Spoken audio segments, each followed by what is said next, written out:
the next part of this competition as he is ready to walk out into the middle is India's Bajrang Punia, four-time medalist at the World Championships.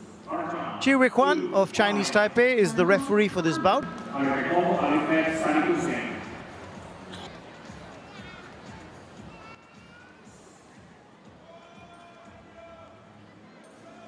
Right, the 22-year-old Alibegov from Bahrain was a bronze medalist at the Junior World Championships in 2021. But he's up against a pedigreed Bajrang Punia in this bout. First few seconds and Bajrang just sizing up his opponent, the 29-year-old from India, Bajrang Punia. Had a very illustrious career as Bajrang. Talk about being a two-time Asian Games medalist with gold in the previous edition, silver in 2014 at Incheon for Bajrang. But that was in the 61 kg category, remember? 65 is what the weight category he stepped up to in 2018. And then clinched gold.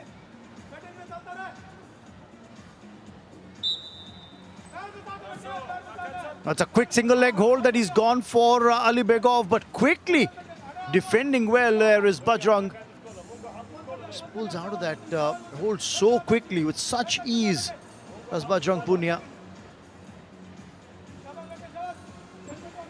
Just looking at the bracket here, the winner of this bout goes into the semi-finals where he's going to be up against the Iranian. Just a quick look at the draw. Rahman Amuzad Khalili is the opponent for the winner of this bout in the semi-finals. A quick update on Rahman, the 21-year-old from Iran, is the world champion.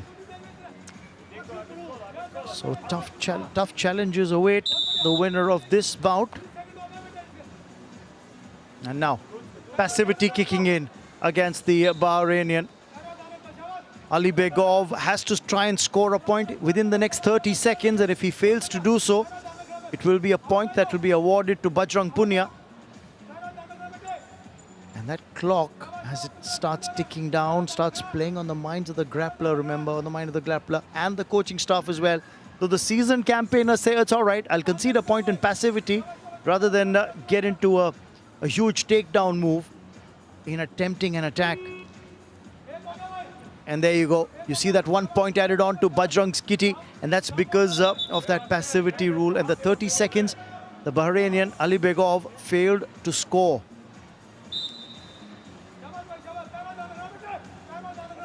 Alibegov, 10th in the World Championships.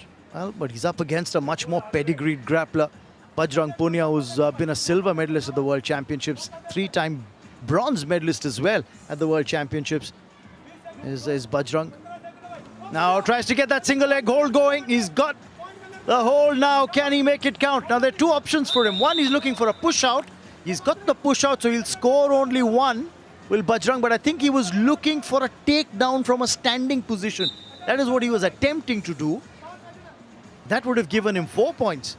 But in the end, just effecting a push out. So he's up 2-0 as the clock winds down to signal the end of round one. Bajrang ahead 2-0 against Alibegov of Bahrain. And then he scored that point with a push out as well. It takes up high intensity training, different specific special diet. I remember talking to Bajrang once and Yogeshwar before that about the kind of diet that these grapplers follow. And believe you me, just thinking about the quantum that they've got to manage and eat the food, the way they have to manage their food intake, oh, it's quite a challenge. Absolutely, very scientific as well. Again, he's not overcommitting here as Bajrang Punia.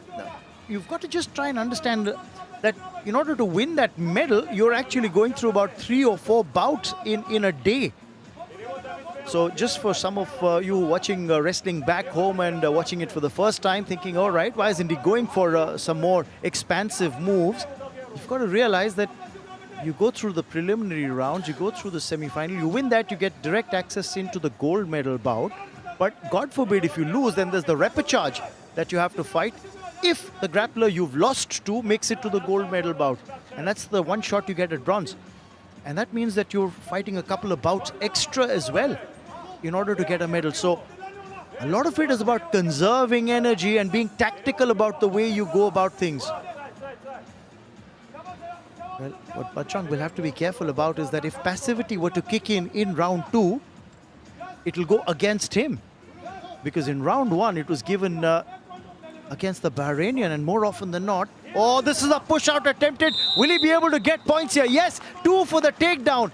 Just as he was at the edge of the safety ring, gets the takedown before the grapplers went into the passivity zone, which is the side area. So 2 points is what he's got. He's 4-0 ahead now.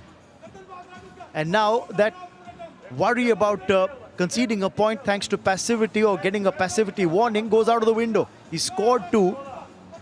That's not something that he's got to be worried about now.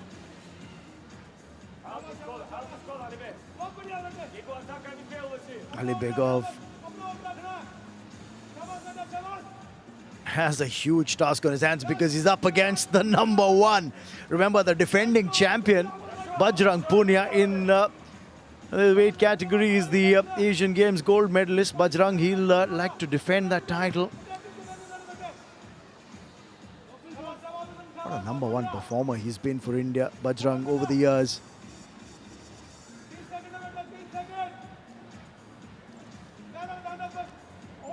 You can hear the coaching staff screaming instructions from the sidelines, letting Bajrang know it's just less than 30 seconds to go now. It's all right, keep your focus. You just have to defend from here. Make sure you don't give the Bahrainian an opening, an opportunity to score.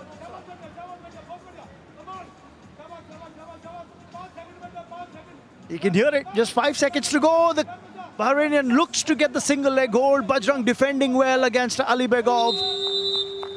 And that will be it. Bajrang wins this bout with consummate ease, 4-0.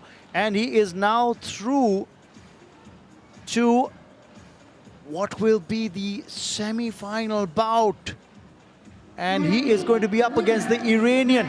But a quick confirmation of the result. It's 4-0 in favor of India's Bajrang Punia, who's through to the semi-finals now of this weight category.